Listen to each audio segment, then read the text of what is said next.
வணக்கம் ஃப்ரெண்ட்ஸ். இப்போ நடந்து முடிந்த குரூப் டூ ஏல பொதுத்தமிழ் கொஸ்டின் வந்து கேட்டிருக்காங்க. அது எப்படி கேட்டிருக்காங்க அப்படிங்கிற ஆன்சர் கீ விட்டுருக்காங்க. அதை நம்ம என்னன்னு பார்ப்போம்.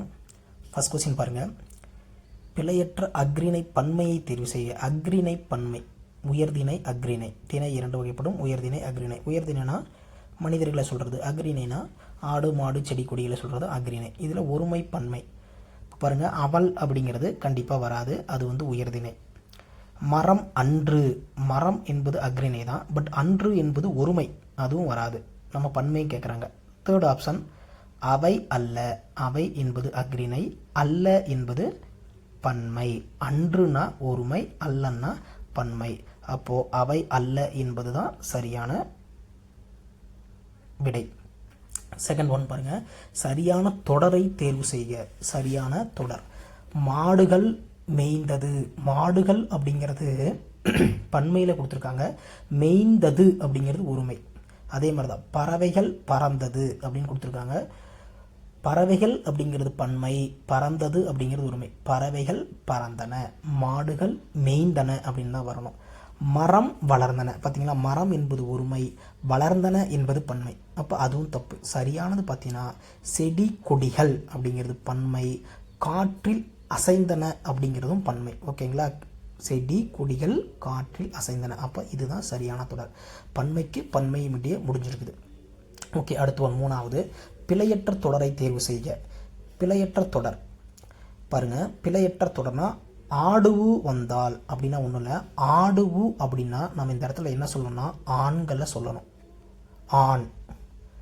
மகடு அப்படின்னு சொல்லணும்னா அந்த இடத்துல நம்ம என்ன சொல்லணும், பெண் சொல்லணும். ஓகேங்களா, அப்போ ஆடு வந்தால், ஆண் வந்தால்னு வராது, தப்பு. மகடுன்னா பெண், மகடு வந்தான் அப்படின்னும் வராது. மூணாவது பாருங்க, மகடு வந்தால். அப்போ மகடுன்னா பெண்ணு, வந்தால் அப்படிங்கிறது பெண்ணுக்கு பெண்பால் பெயரே கரெக்டாக முடிஞ்சிருக்குது. அப்போ மூணு தான் சரி.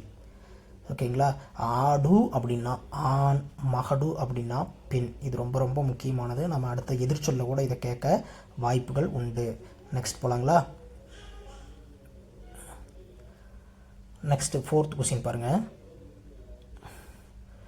தட்டு பொறுத்துக. அடி அதனோட தாவரம். ஓகேங்களா, தட்டு நம்ம பாருங்க. தட்டுன்னா சோளத்தட்டு, கம்மந்தட்டு, அதனுடைய சோளம் கம்பு இதெல்லாம் அதனோட அடி வந்து நம்ம தட்டுன்னு தான் சொல்லுவோம். சோளத்தட்டு, கம்மந்தட்டு. கரும்புனோட அடியை நம்ம என்ன சொல்லணும்னா களி அப்படின்னு சொல்லணும். கரும்புனோட அடியை களி அப்படின்னு சொல்லணும். களை அப்படின்னா மூங்கில். இது ஏற்கனவே நம்ம புக்கில் கூட இருக்கு. களை அப்படின்னா நமக்கு என்னது, மூங்கில்.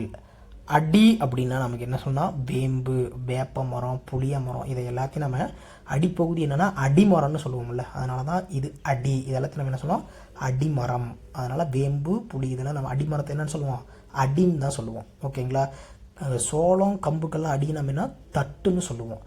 கரும்புக்கு களின்னு சொல்லுவோம். மூங்கிலுக்கு கலைன்னு சொல்லுவோம். ஓகேங்களா, புரியுதுங்களா? Okay, very good. நெக்ஸ்ட் போலாங்களா.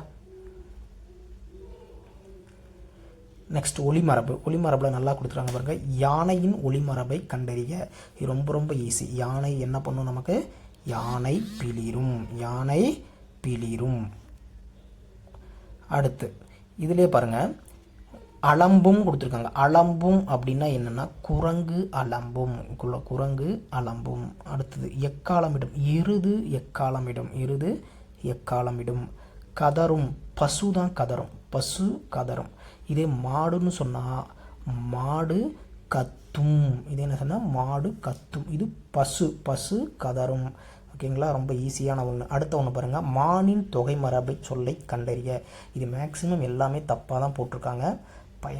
பயன்முறை தமிழ் அப்படிங்கிற புத்தகத்தில் இது இருக்குது. மானினோட தொகை மரபு எல்லாம் கூட்டம்னு போட்டிருக்கோம். நானுமே கூட கூட்டம்னு தான் போட்டேன். பட் மானினோட தொகை மரபு நம்ம என்னென்னு சொல்லணும்னா கணம்னு சொல்லணும். மானினோட தொகை மரபு கணம். நம்ம நிறைய டெஸ்ட் எழுதணும், புது புது புத்தகத்திலேருந்து கொஸ்டின் எடுத்து எழுதினா தான் இந்த மாதிரியெல்லாம் சரியாக பண்ண முடியும். ஓகே ஃப்ரெண்ட்ஸ், நெக்ஸ்ட் போலாங்களா. நெக்ஸ்ட் பாருங்கள், ஏழாவது கொஸ்டின். ஏழில் யாதும் ஊரே யாவரும் கேளிர் என்ற பாடலில் கேளிர் எனும் சொல்லியிருக்கு எதிர்ச்சொல் தருக. கேளிர் என்னும் சொல்லியிருக்கு எதிர்ச்சொல் தருக. அருமையான கொஸ்டின். இதெல்லாம் நல்லா படித்து பார்த்தா நம்ம எழுத முடியும், தப்பாக பார்த்துடக்கூடாது. எதிர்ச்சொல் நீங்கள் கொஸ்டினை படிக்கும்போது அந்த மாதிரி அண்டர்லைன் பண்ணிக்கங்க. இப்போ இது என்ன, யாதும் ஊரே யாவரும் கேளிங்கிற புறநானூறு பாடலை எழுதியவர் கணியன் பூங்குன்றனார். இதில் யாதும் ஊரேனா எல்லாமே நம்மளுடைய ஊர் தான், யாவரும் கேளிர்னா எல்லாமே நம்மளுடைய உடன் பிறந்தவர்கள் தான், உறவினர்கள் தான். அப்போது உறவினர்கள், உடன் பிறந்தவர்கள், உறவினர்கள், நண்பர்கள் அப்படின்னு கூட வச்சுக்கலாம். யாதும் ஊரே யாவரும் கேளிர், உடன் பிறந்தவர்கள், நண்பர்கள்.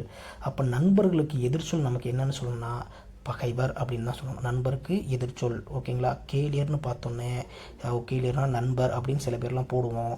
நானே கூட பல எக்ஸாம்பிள் அப்படி போட்டிருக்கேன். ஓகேங்களா. ஓகே, நெக்ஸ்ட் அடுத்த கொஸ்டின் போகலாம் பாருங்கள். இது ஓரெழுத்து ஒரு மொழி சொல். ஓரெழுத்து ஒரு மொழியில் அரசு விட்டுருக்கக்கூடிய பிடிஎஃப் ஃபைலில் இது இருக்குது. கவர்மெண்ட் மெட்டீரியல் பிடிஎஃப் ஃபைலில் இது இருக்குது. கானா என்னென்னு சொல்லலாம், பறவை. அடுத்து கானா நம்ம என்னென்னு சொல்லணும், தராசு. கானா பறவை, கானா தராசு. தேனா கொள்ளுகை, தேனா கொள்ளுகை. நீ அப்படின்னா உறுதி, நீ அப்படின்னா உறுதி. கானா பறவை, கா அப்படின்னா தராசு, தேனா கொள்ளுகை, நீனா உறுதி. இது நிறைய நம்ம ப்ராக்டிஸ் பண்ணாங்க. ஒரு இதுக்கு 10, 5 அப்படின்னு சொல்லிட்டு நிறைய ஒரு எழுத்து ஒரு மொழியில் ஒரு எழுத்துக்கு பல அர்த்தங்கள் இருக்குது. நிறைய டெஸ்ட் எழுதி பார்த்துட்டே இருந்தால் மட்டும்தான் இதெல்லாம் நமக்கு என்னவாகும், புரியும். இல்லைன்னா கண்டிப்பாக நம்மளால் இதெல்லாம் சிரமமாக தான் பண்ண முடியும். ஓகே, அடுத்த 2 கொஸ்டின் மட்டும் பார்ப்போம். பொருந்தா சொல்லை கண்டறிய. பொருந்தா சொல்லை கண்டறிய. செற்றார், நன்னார், ஒன்னார் அப்படிங்கிறது மட்டும்தான் இது பொருந்தாதுன்னு சொல்கிறாங்க. எதன் அடிப்படைனா, உற்றார் அப்படின்னா உற்றார் உறவினர்னு சொல்கிறோம்ல, உற்றார் உறவினர் எல்லாம் ஒன்று தான். உற்றார் உறவினர், உற்றார் உறவினர், உற்றார் உறவினர் அப்படின்னு நம்ம சொல்கிறோம்ல, அந்த மாதிரி தான் இது. ஓகேங்களா. உற்றார்னா உறவினர் அப்படின்னு அர்த்தம். உற்றார்னா உறவினர், மீதி எல்லாமே நமக்கு உறவினர் அல்லாதது பகைவர்னா. செற்றார்னா பகைவர், நன்னார்னா பகைவர், ஒன்னார்னா பகைவர். இது எல்லாமே திருக்குறள்லேருந்து எடுத்திருக்காங்க. ஓகேங்களா. ஏதோ ஒரு திருக்குறள் புத்தகத்திலேருந்து இவங்க என்ன பண்ணியிருக்காங்க, இதை எடுத்திருக்காங்க. ஓகேங்களா. அப்போ உற்றார்னா உறவினர். அப்போ செற்றார், நன்னார், நல்லா பார்த்தீங்க கம்பல்சரி அடுத்த எக்ஸாமில் இதுலேருந்து ஒரு கொஸ்டின் வரும். செற்றார், நன்னார், ஒன்னார் அப்படின்னா என்ன அர்த்தம்னா பகைவர். ஓகே, நெக்ஸ்ட் அடுத்து பாருங்கள். உங்களுக்கு ரொம்ப ரொம்ப ஈஸியான கொஸ்டின், அகரவரிசை சொற்களை எழுதுறது. அகரவரிசை சொற்களை நீங்களே ஈஸியாக போட்டுடலாம். கருவூலம், களம்பூச்சு, கவரிமான், களத்துமேடு. நமக்கு என்னென்னா மெய்யெழுத்துக்களோட 18 வரிசையும் சரியாக இருந்தால் ஈஸியாக கண்டுபிடிச்சிடலாம். ஃபஸ்ட்டு கா எல்லாமே கால இருக்குது. அதுக்கப்புறம் அடுத்து நீங்கள் வரணும், வரிசையாக வரணும். ஓகேங்களா. ராக்கு அப்புறம் தான் லா வரும், இந்த லா வரும்.